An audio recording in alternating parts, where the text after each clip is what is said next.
Magandang hapon, Benedict. Natukoy na ba ng mga tauhan ng MMDA kung ano ang sanhi ng pagbaha? Magandang hapon, June. Ayon kay Metropolitan Manila Development Authority Chairman Romando Artes, sa ngayon ay hindi nila masasabi kung ito bang nakitang mga debris ay galing dito sa MRT-7 project o di kaya ay itinangay ito mula sa malayong lugar.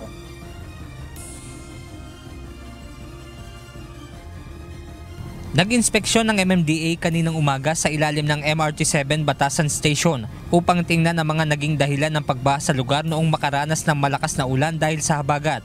Binuksan din ng MMDA personnel ang drainage upang tingnan kung may mga bara sa loob nito.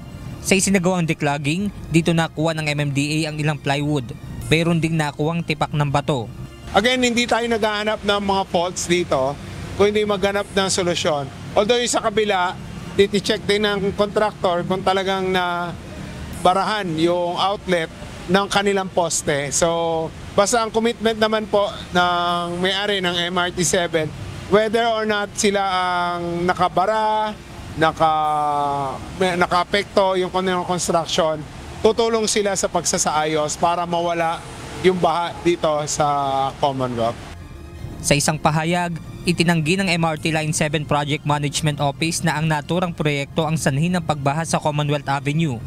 Ayon pa sa pamunuan ng MRT Line 7, ang lahat ng istruktura sa lugar kabilang na ang columns at footing ay ginawa ng hindi nakaaabala sa natural na daluyan ng tubig dahil ikinokonsidera nila ang umiiral na drainage.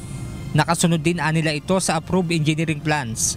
Tiniyak din nila na nakasuporta sila sa layunin ng MMDA, Department of Public Works and Highways at lokal na pamahalaan sa mga hakbang upang maiwasan ang pagbaha. At upang masiguro na hindi na mauulit ang insidente ng pagbaha, pinagpaplanuhan ng MMDA na lakihan ang butas ng inlet ng drainage sa lugar. Ayon kay Artes, sakaling makumpleto na ang plano, bukas ay posibleng masimulan na nila ang pagpapalaki rito. Dati daw kasi itong inlet na to, malaking grating 3x3.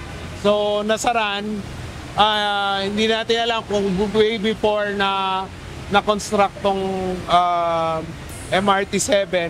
So ibabalik po natin kasi kailangan natin maharang yung tubig na nanggagaling doon sa taas at mailabas natin papunta doon sa nearby creek.